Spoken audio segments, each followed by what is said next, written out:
What are you drinking today, Kacie? Nothing right now. I'm trying to be hydrated. It is very hot. And I've just been feeling really dehydrated lately. So water. Yeah, yeah. I'm still. I can't believe I can't believe it's been like a month since we last did this. I know. It's crazy. I'm still not drinking booze. I have bubbly or buble, the sparkly water, Michael Bublé. I'm drinking that. I've got cherry.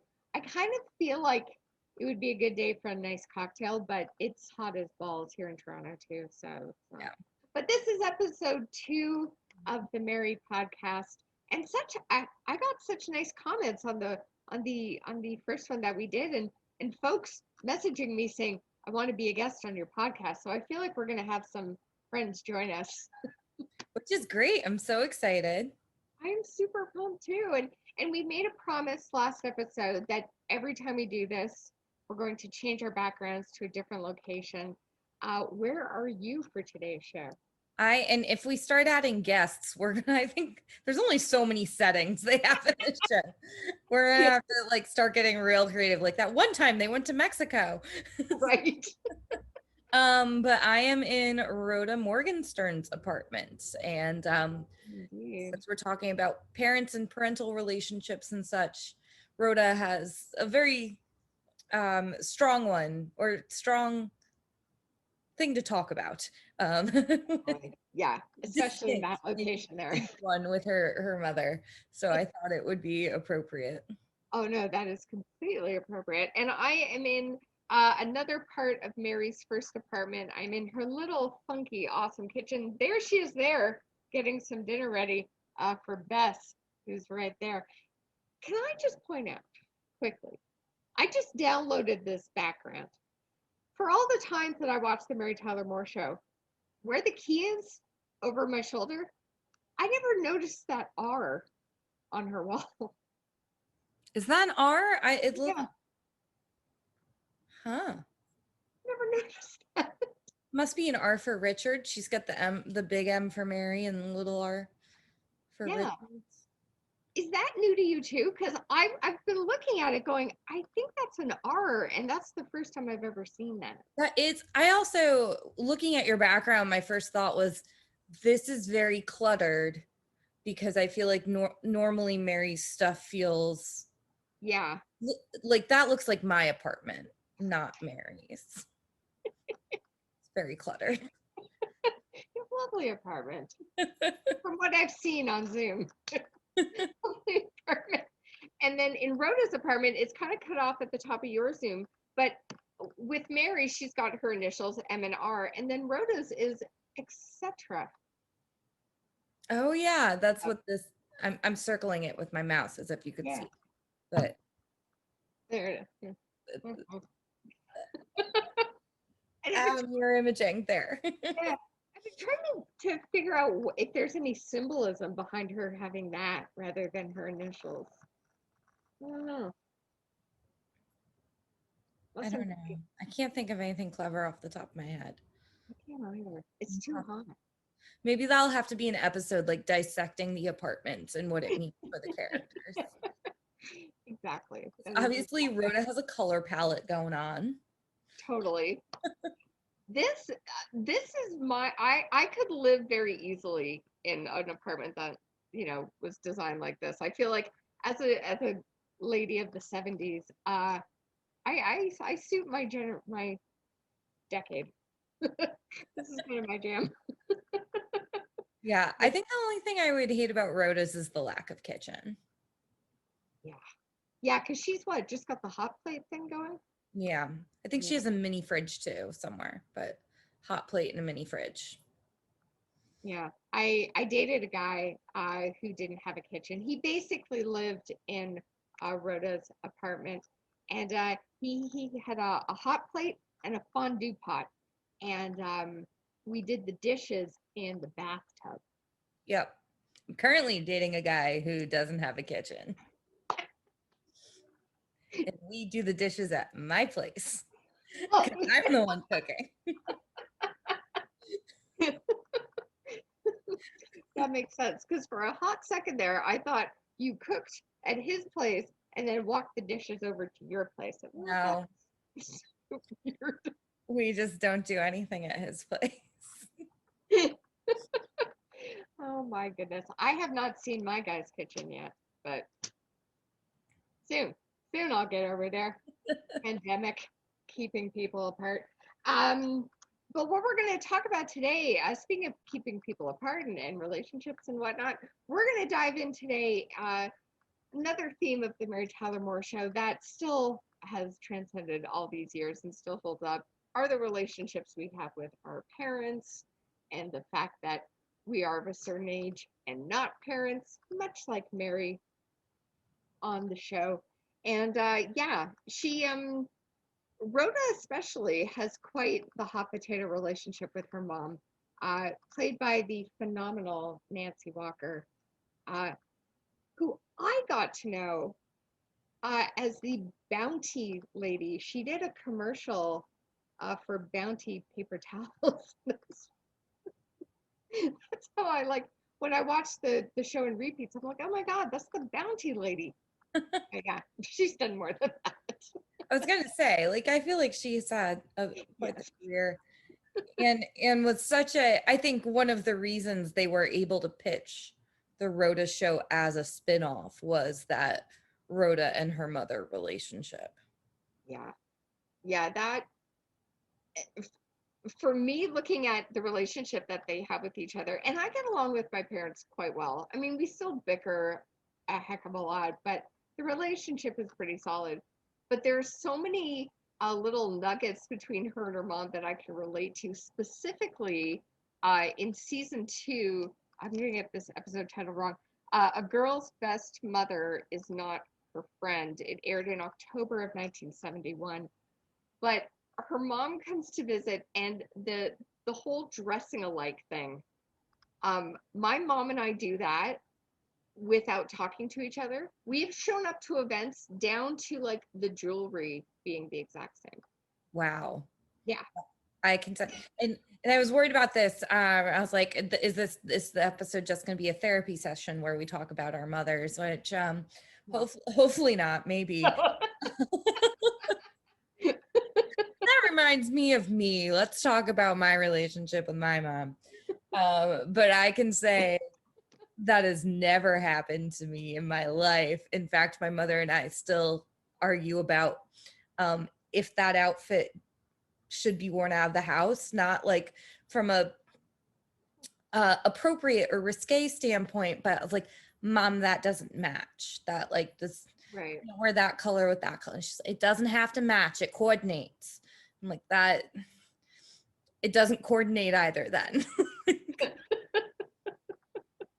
Yeah, it's pretty freaky. I remember my mom and I were driving, and I have so many stories of things like this happening, and I won't go too far into it. But I remember once we were going to a wedding, my parents picked me up from my apartment. I got in the back seat.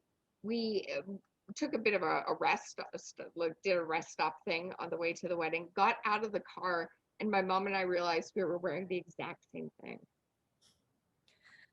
I feel like in this scenario, you and your mom are Mary and her mom, and me and my mom. Without, Yeah. I feel like there's obviously very, they were trying to very much hit like stereotypical Jewish mother, and I am not Jewish, nor is my mother. But besides that part, I think my relationship with my mom is much more on the Rhoda and her mom's side. Yeah, definitely my mom and I we are certainly more of Mary and her mom. There's a scene in that episode um of a girl's best mother is not her friend, where Mary's on the phone talking to her mom about how like she's seeing a new guy, and they're gonna have to like do like a double date sometime, and so she could get to know him. And that's very much a Kelly and Elizabeth conversation. Wow. Yeah, and you're like, no. No, indeed. That episode I just love so much because right off the bat, like as Rhoda comes to the office where Mary works, and they have to like go get a bed for her mom because she's coming to visit and hang out. And like right off the bat, you feel the tension so perfectly in that episode. Because I think Rhoda's got a line something like, I didn't get into the career that she wanted me to, uh, Life and like life. being a wife Yeah. or a housewife. Just, yeah, establishing that right off the get-go. That, again, as we talked in the last episode of how these two gals are not married, you know? And I think what's interesting to me is in Mary's mother is not a character as prevalent as Rhoda's mom, but Right. Mary's mom, when you do hear about her or even hear the one-sided phone calls, doesn't seem to be harping on that nearly as much as Rhoda's mom is like, you're single, you're single, you're single. In Yeah. fact, so funny story, I told some of our mutual comedian friends that I was seeing someone, Yeah. and Desiree Walsh, our mutual friend there, uh, the first words out of her mouth was, "Oh my gosh, your mother must be so happy," which is again, I feel like just the same reaction that you would get. And I was like, "Yeah, she is actually. Yeah, that's right." That's awesome. Wow. That's so cool. It's, the funny thing, like, I've always been like very career driven and like focused on what I want to do with my life. And my family won't so much as like in this series, and you get this from like Phyllis or from Ida Morgenstern. Um, the first question isn't, are you seeing someone? Are you engaged? Or is there a guy? My family's never like that with me. They're always like, what are you working on? Are you making any money? Are you doing this for free? Like, I kind of feel like I could get married and my family would be like, yeah, but are you working? Like, it's just flipped in my world. Which is, I don't know if it was that strong in Mary's, but I think one thing that you noted is the strong role model of aunts in this, and Mary's aunt in particular. She has this strong working woman, single working woman, female role model, and I Yeah. think that character plays such a role into one, Mary's parents kind of seeing this example of there can be a successful woman who is unmarried because they have that in their family. Yeah. And two, just like for Mary to have like, oh, this is an okay path to be on because she has that female role model. So I thought that was a good parallel that I noticed you put in the notes there with her Aunt Flo, which is just an Yeah. unfortunate character name. I've always thought every time, but I I haven't looked it up, but I'd love to know if that was done tongue in cheek because it was, our cycles were referred to as that, or if that was something, it must have been something in the dialogue before that episode. I don't know. I've wondered the same thing. I was like, did people not say that back then? Because that feels like a weird character name, or like it's just a bunch of men in the writer's room and no one said anything. Anyone who's watching this on YouTube, put it in the comments if you happen to know. I could look it up right now, but it's too hot. So I'm not going to. But yeah, that definitely struck me. I was like, oh, was someone being a jerk by naming her Aunt Flo? Or did they just not know? But even with Mary Tyler Moore, like not the character, obviously it's Mary Richards on the show, but Mary in real life, her aunt was also instrumental in getting her into acting and in getting her sort of to get a bit of a path, because I only found out recently that her parents really kind of cast her aside and didn't encourage her, and it's quite a downer of a story, really, but her aunt was really her cheerleader. Yeah. And which is interesting because I obviously very different relationship than the parents that they've drafted in the show. They're like, she's like best friends with her parents. They're very supportive. Mhm. I did know that mainly because I'm slightly obsessed with the fact that her Mary Tyler Moore's mother's maiden name is Hackett. So I'm convinced I'm related to her. And despite her not being the best mother and having a severe alcohol problem. But hey, I said I'm drinking water at the start of this show. So, you know, fine. I think we just put it out there that you're related somehow. Yep. I Yep. think it's on the internet now, so it's got to be true. Hmm. 'Cause there's nothing false on the internet. It's all quality material. So that episode that I referenced of girls, that's such a title twister. A girl's best friend. That's one episode I love with Rhoda and Ida. What's one for you that you really? So funny because I feel like you identify with Mary and her parents' relationship more and picked the Rhoda and Ida relationship to talk about, whereas I maybe identify with the Rhoda and Ida relationship a little bit more. But the episode I love is Just Around the Corner. And that's when Mary's parents move from what I've always thought, it was like a couple hour drive, like not super far, but not close to her, to like literally moving to Minneapolis. Her dad retires. So Right. her dad needs like more things to do. Her and her mom have this like best friend sort of relationship. Yeah. And then they move so close that all of a sudden, like it I think they position it very well because when Mary sees her parents, because she's never lived with them as an adult or like been around them in strong or for a long period of time, like whenever I used to go or whenever I do go back and visit my parents, like you revert to being like that teenager a little bit. And I'd love to know your opinion now. Like, are you?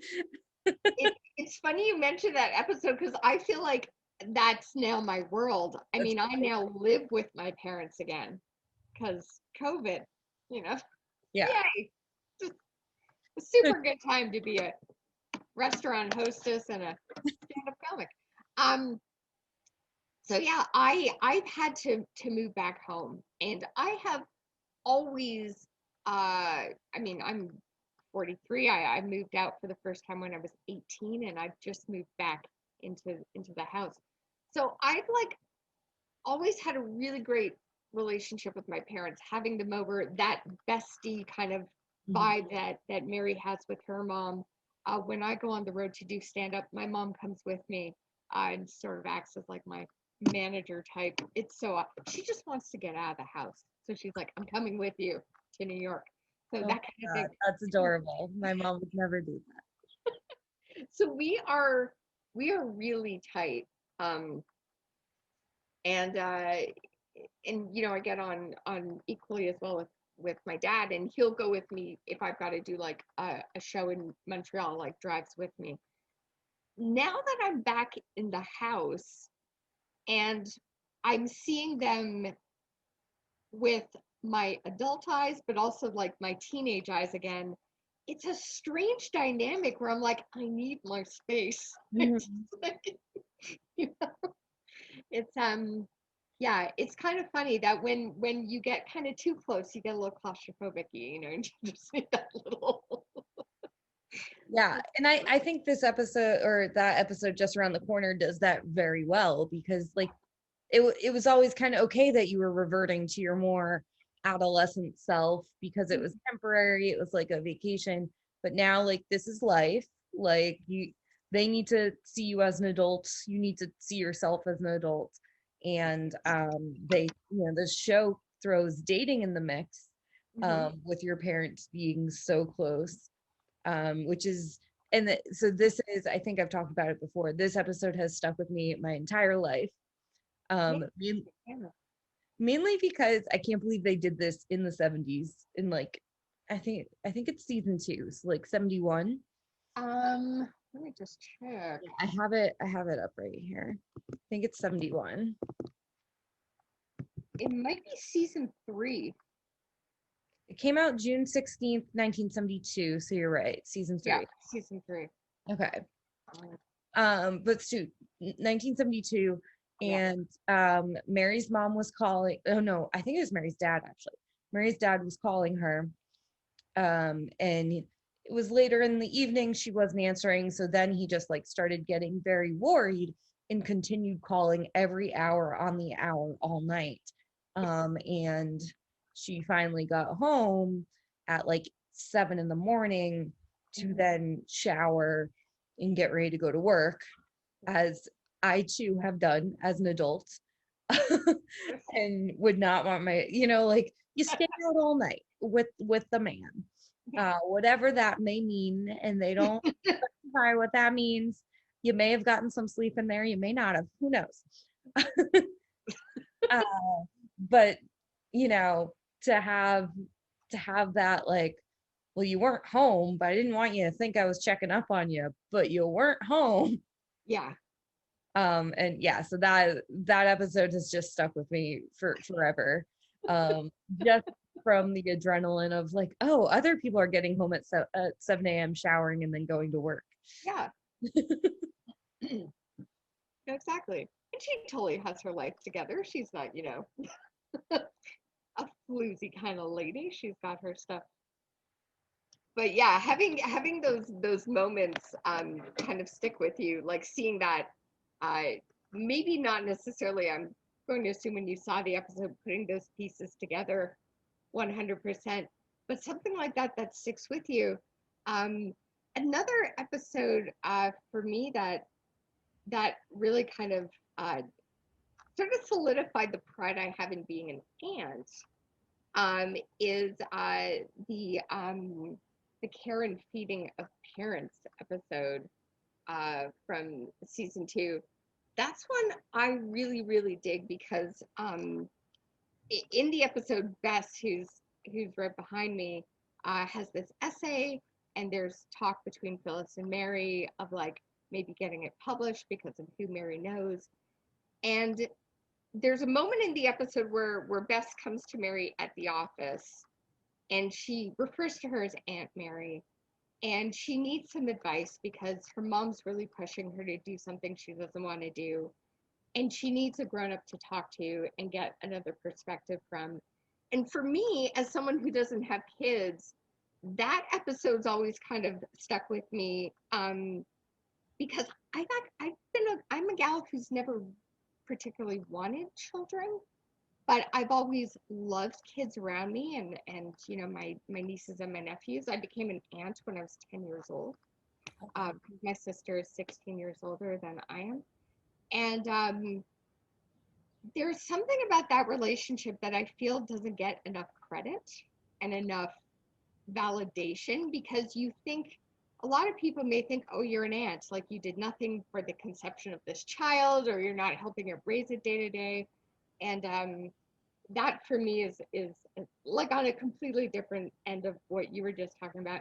But that's an episode for me from the show that's always sort of touched my heart a great deal, because my role in raising my nieces and nephews is to be kind of like that diary, that mom and dad don't hear that conversation, but they need to talk to someone. I don't know if I'm saying that eloquently, but it's an important part of raising a kid, being an aunt or being an uncle. I think that's such a valuable role, and I think the show did such a great job in sort of making me feel validated.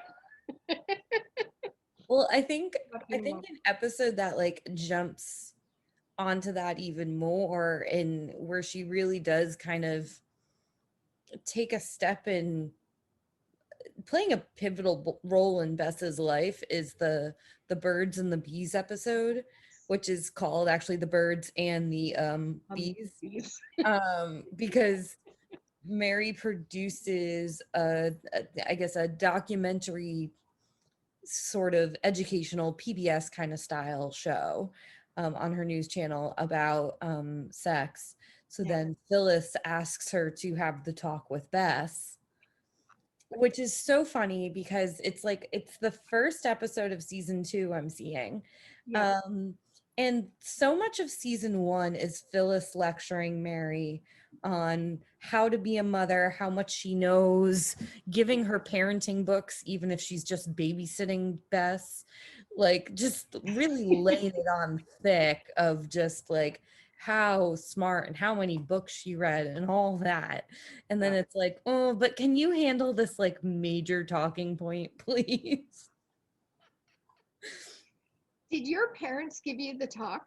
No, I'm still waiting to find out. Me too. I never got the talk.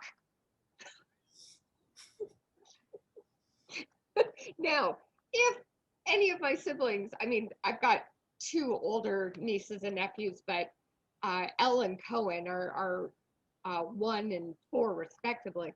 If my brother wanted me to talk to them about the birds and the bees, as much as I just said I love being an aunt, I kind of feel like that's not my. But what a perfect storm of having Mary, having this great TV job and doing this show, and Phyllis just having this ridiculous idea that, well, you have a program, you're the perfect person to tell my daughter about the most intimate things possible. It's such, yeah, it comes up, a couple of times. I find that Phyllis will dig into Rhoda and Mary about how they're not with children, and they're not married yet and all that. But then with Mary's job, she'll abuse that privilege a bit, and sort of beat Mary down for being this single gal who's trying to make her way, and then, oh, but you do this, so let me take a piece out of there. It's a fun reversal of status every now and then. Yeah, and what I mean, one thing I appreciate about this show is um I mean, I think they explore all different types of, single woman, but like Mary is one who like admits in the show like she wants to have children. Mm-hmm. Like so there is some, natural maternal instincts that I think they're showing on purpose.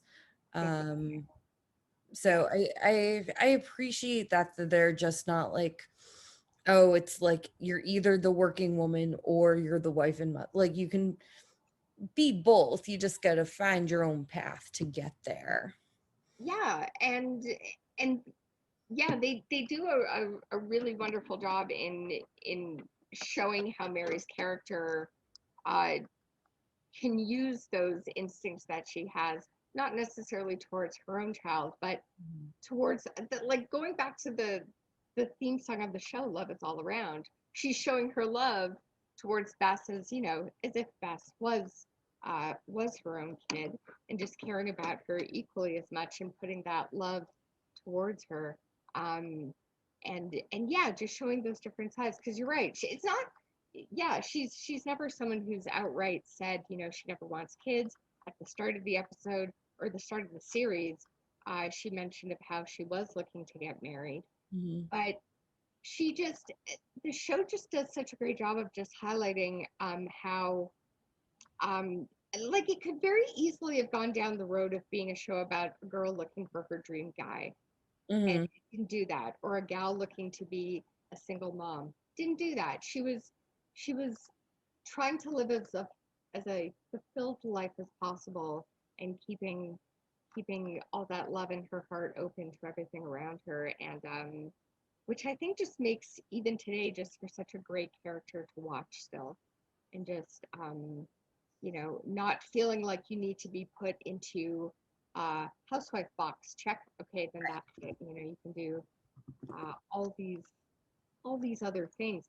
Now, to that point of her not having kids, because through the entire 7-year run of the series, there's no children, there's no, there's no spoiler alert, there's no wedding that comes up in this series for Mary. But I only found out today, just from doing a little bit of reading. Did you know about the year 2000 and the spinoff that No, but happened? we're gonna need to watch that and have our own like sort of reaction episode to that. I think so. But in that, which would be 21 years ago now, apparently Mary's character did become a mother. So Oh, there's, yeah, I so appreciate how this show didn't, you know, speak down to being a career gal looking to live a fulfilled life. I love that so much, because like when I think of shows like Sex and the City is an easy one for me to go back to. That relationship aspect of those characters' lives was almost became like super important, more so than what they were doing. mhm. Where this is like a beautiful balance and opposite to that, which I like so much. Yeah. And it's funny because you have that, and that's like I mean, that's one of the main themes of the show, and definitely, kind of their thesis and what they're trying Mm-hmm. to get across is Mary and her career, and Yeah, it's okay for her to be single. But even again, looking at Rhoda, her career kind of goes all over the place. yeah, And that's fine too, and I think Rhoda really finds herself, and her relationship with her parents really grow yeah. as the seasons go on. There's a great episode, must be later on, with when her little sister gets married and her mom is like downplaying the wedding a lot. And Rhoda's like, "You're ruining this day for my sister. What are you doing?" And Rhoda's mom's like, "I just don't want you to be sad that it's not you." And like, I think that is a beautiful, you know, they finally had some open communication, which is what that family probably needed for a very long time. Yeah. And their relationship really grows into a spinoff. Oh, But like Rhoda, she was a window dresser, and then towards the end, she opens a plant shop, and in that thing I was reading that you sent me, at some point she pivots to being a photographer. She's just artsy and all over the place. She does a little interior decorating for fun. yeah, Yeah, she's kind of all over the place in her career, and that's fine too, because she like finds herself as a person. yeah, yeah. I feel like I'm in a little bit of a period of being a bit Rhoda-esque, because I do believe I have about 8 different jobs that I've had, her career paths that I've taken. And I'll never forget being at my youngest brother's wedding. Um, and when I did my little toast, when I got up there at the podium, and I was like, anyone who knows Kevin and I should not be surprised he's getting married before me. I know what you're all thinking. but but yeah, like I grew up in I've grown up in a family that never was like, when are you getting married? When are you having kids? My parents never did that to my brother and I. They were always like really encouraging of us to find a career that we liked, go to school, live before we, did those other things if we wanted to do them, which I think is very refreshing. I never had those pressures of, when are you going to settle down, and when are we getting the grandkids. Never really had that talk. Um, Oh, that's yeah, nice. which was really nice and very Mary-esque. Yeah. Um, yeah, I really am Mary. Yeah, I'll give another Rhoda and her mother example with me and my mother. One of my mom's friends said to her, "This is a lovely compliment," Or one of my mom's friends was like, I want to raise my daughter like the way you raised Kacie. She's so like independent. This is great. Like, I want my daughter to grow up to be like Kacie. Yeah. And my mom responds, I never thought she'd be this independent.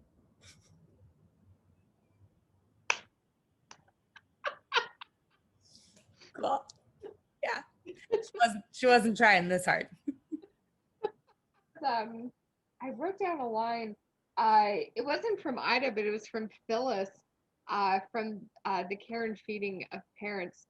It's so hard explaining to people who haven't reproduced. I don't have any family members who have dealt me that line. If I cannot tell you the amount of female friends who are parents who have given me lines like that, Mm. which blows my mind. But I have so many, and I love these friends who I'm not going to name, but they know who they are because they've said it to me too many times. But it's almost like I've had some female friends try to get me into the motherhood club as if they were trying to sell me a membership in like the Pampered Chef. Like, you need this. Pyramid scheme. They get more money if you start reproducing first. Like you just stack the babies on top of each other. Yeah, no, exactly. But that, that thinking that you're talking about something with your child, and sure, I've not brought a baby up into the world. There are certain things that maybe I won't connect with immediately, but I can have a different thought on it, or I can see it a bit of a different way, or I can still have something to contribute to the conversation. But that line was like, I've heard that from many friends. Or I remember once having a conversation with a friend who was showing me pictures of her grandson, and she was showing me these photos, and she looked at me and she said, "I'm sorry, do you feel bad because you don't have children?" I was like, No, I've seen children before. This is not, you're not like blowing my mind.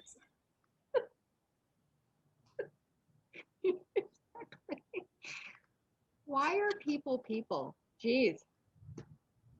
Ah, yeah. This show just, before I guess I was able to really kind of comprehend it from however old I was when I first saw it, but it certainly normalized that being a functional being without being a parent, and not making those lead characters of Rhoda and Mary feel any less important or less vital to all those other relationships around them. Um, yeah, this show does a great job of, like, for me anyways, just pumping up the importance of those other roles in the family, like being an aunt or being a cousin, and those all still have, you know great matter to me. You know, anyone who thinks an aunt isn't that important, shut up. And I do think the other way they do that, I mean, they build up Mary, they build up Rhoda, but they also poke fun at Phyllis. Yes. Like Yeah. Phyllis is definitely comic relief in the way she is reading every parenting book and not just relying on instinct sometimes, Yeah. and the way she's hovering over Bess, and the way I don't know, she treats Bess like a child and an adult like simultaneously. I can't quite understand her or explain her parenting style, The but I fact think it that her is very daughter, agey 70s. yeah, I was just going to say, the fact that her daughter refers to her as Phyllis, Yeah. it's interesting because that's her daughter. It's not like that was a step relationship. But she has Bess call her Phyllis. I just find it, yeah, it's that tiny grown up. Yeah. And I think the other thing they do really well later on in the series, they do it several times, Mhm. is they address adoption. They address not only adoption, but also like the Big Sisters program that Mary gets involved with. Yeah. But then both Murray adopts a child and Ted and Georgette adopt.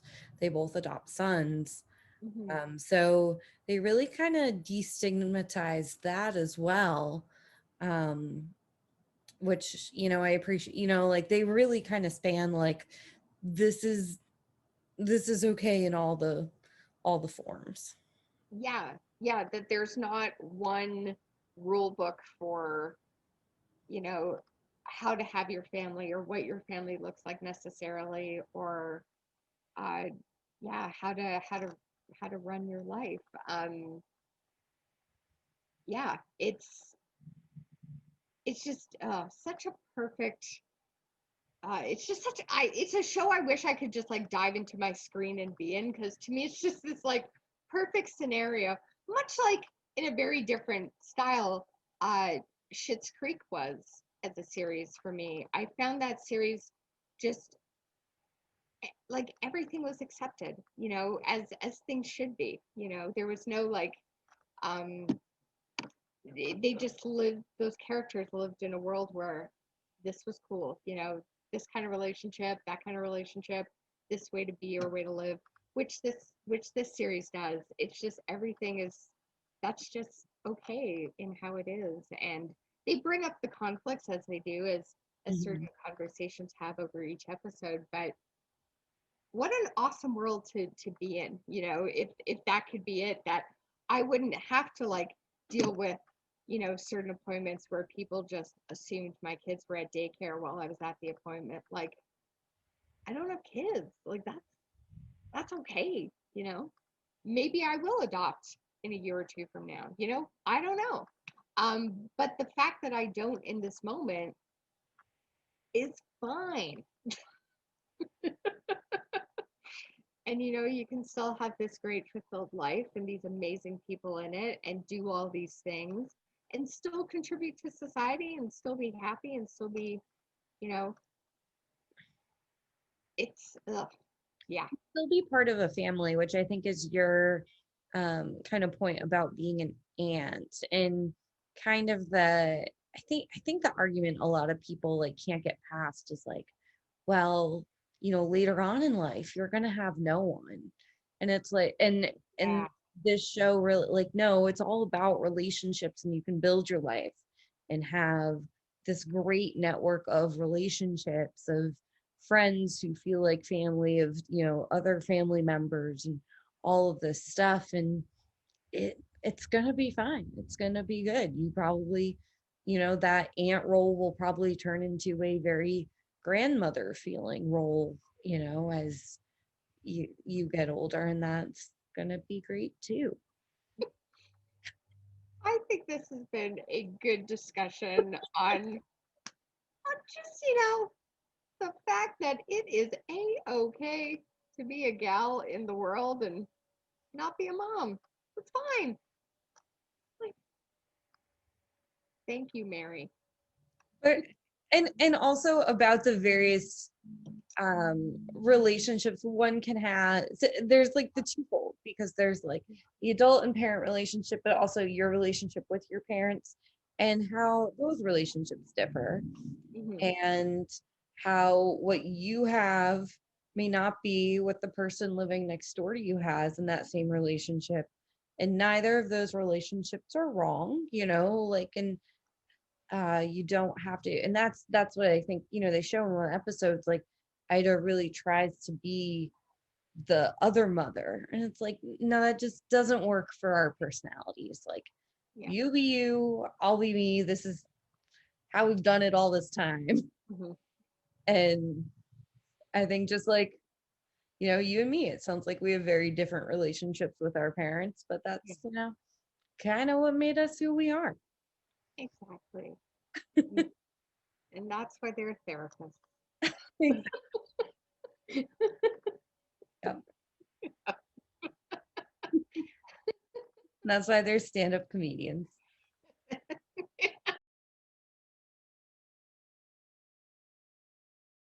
Oh, but you know what I did find out? Mm, yeah. The actress who played Ida Morgenstern directed 2 Mary Tyler Moore episodes and went on to direct some of the Rhoda episodes as well. She was also a director.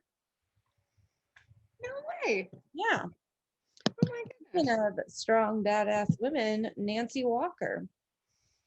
She was the bounty woman and a director. Yeah.